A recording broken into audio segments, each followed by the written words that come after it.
Dans un monde où l'amour est souvent célébré comme une transcendance spirituelle, que se passe-t-il lorsque la trahison, cette ombre sournoise, s'immisce dans le jardin des cœurs? Imaginez un instant, vous êtes là, les mains entrelacées, avec votre partenaire, rythmant le temps d'une douce mélodie de promesses. Puis, comme un souffle glacial, l'infidélité surgit, brisant l'harmonie fragile de votre union. Cette rupture inattendue ne se limite pas à la douleur, elle devient un révélateur puissant. Que cache donc cette trahison sous-jacente? Quels désirs inavoués ou peurs profondes sont mis en lumière par ce cataclysme émotionnel?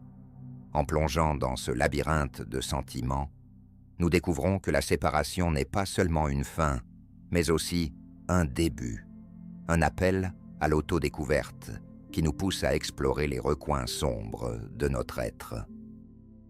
Alors, comment peut-on considérer la trahison non pas comme une simple trahison des valeurs, mais comme une opportunité de révéler la vérité sur nous-mêmes et nos désirs les plus enfouis?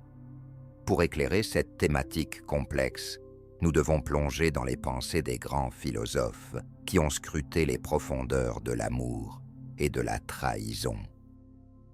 Prenons, par exemple, Søren Kierkegaard, ce penseur danois dont les réflexions sur l'existence humaine nous rappellent que chaque relation est un choix, une danse entre la passion et le risque. Pour lui, l'amour véritable implique une forme de vulnérabilité, où l'on s'expose à la possibilité de perdre tout ce que l'on chérit. De même, Emmanuel Levinas, avec son approche éthique des relations humaines, nous invite à reconsidérer notre responsabilité envers l'autre. La trahison devient ainsi non seulement une rupture de confiance, mais aussi un questionnement sur nos obligations morales et nos désirs personnels. La philosophie moderne nous offre également des perspectives fascinantes. Alain de Botton évoque dans ses écrits que les ruptures sont souvent le reflet de nos propres insatisfactions et attentes irréalistes. En conjuguant ces idées, on réalise que la trahison n'est pas simplement un acte isolé de désengagement.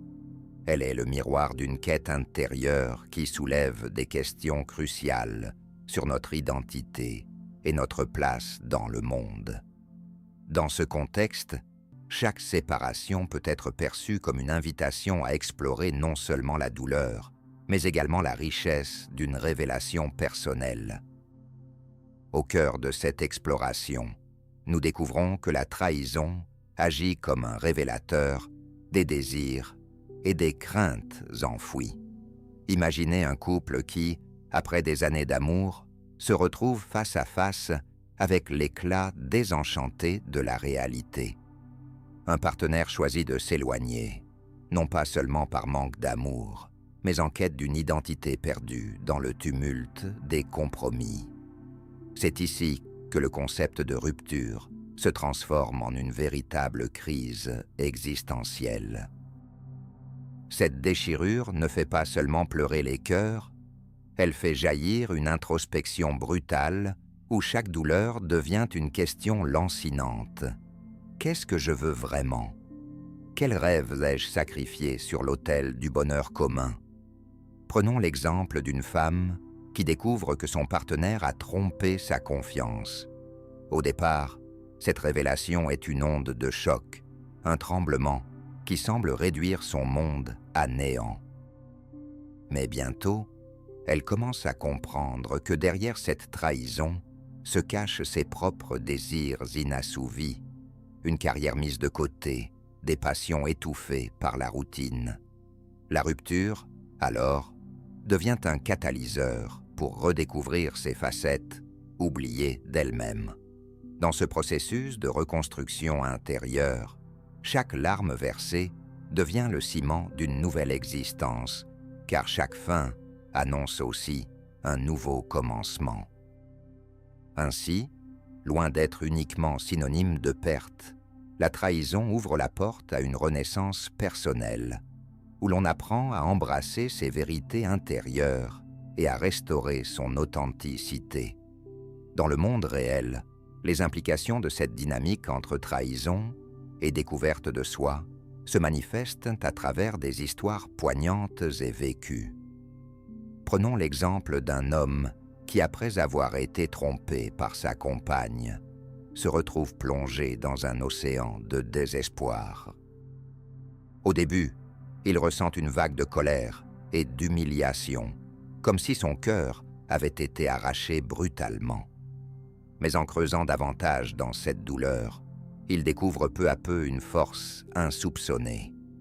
La trahison devient alors le point de départ d'une quête pour redéfinir son identité.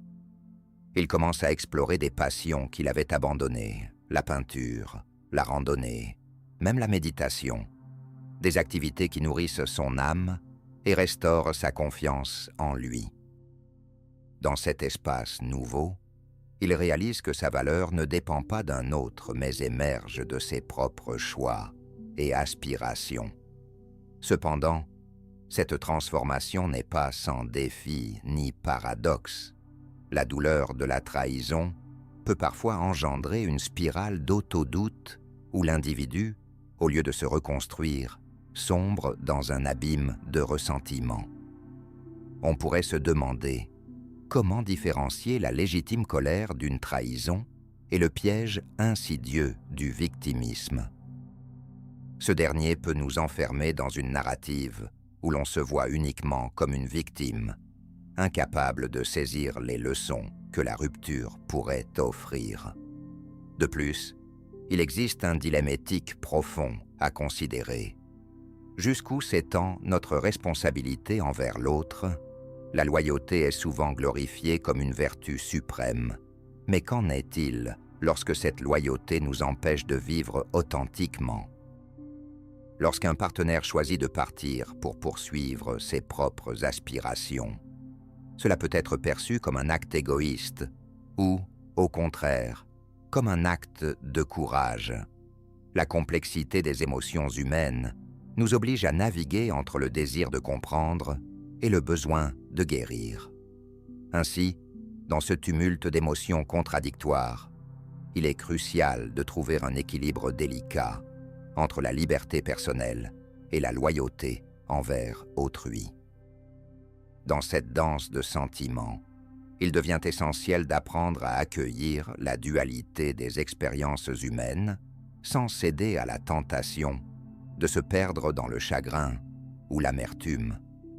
La véritable révélation émerge ici, au creux de cette complexité.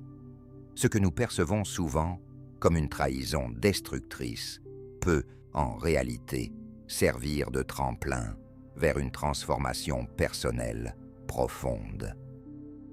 Lorsque nous faisons face à la douleur d'une séparation, nous avons l'opportunité de redéfinir notre existence et d'éclairer des parties de nous-mêmes que nous avions négligées. C'est dans l'abîme du chagrin que se trouve la possibilité d'une renaissance. Cette idée peut sembler paradoxale, mais c'est précisément dans les moments les plus sombres que la lumière de la connaissance de soi peut émerger. En acceptant la rupture non pas comme une fin tragique, mais comme une invitation à renouveler notre être, nous découvrons un pouvoir insoupçonné qui réside en chacun de nous. Nous devenons alors des phénix, capables de renaître de nos cendres émotionnelles, avec une clarté et une force accrues. Ainsi, la trahison devient non seulement un révélateur de nos désirs cachés et de nos peurs inavouées, mais aussi un catalyseur pour une vie authentique, pleine de possibilités infinies. En embrassant cette vérité, nous réalisons que chaque fin est le début d'un nouveau chapitre où chaque rupture devient une chance d'écrire notre propre histoire avec courage et passion.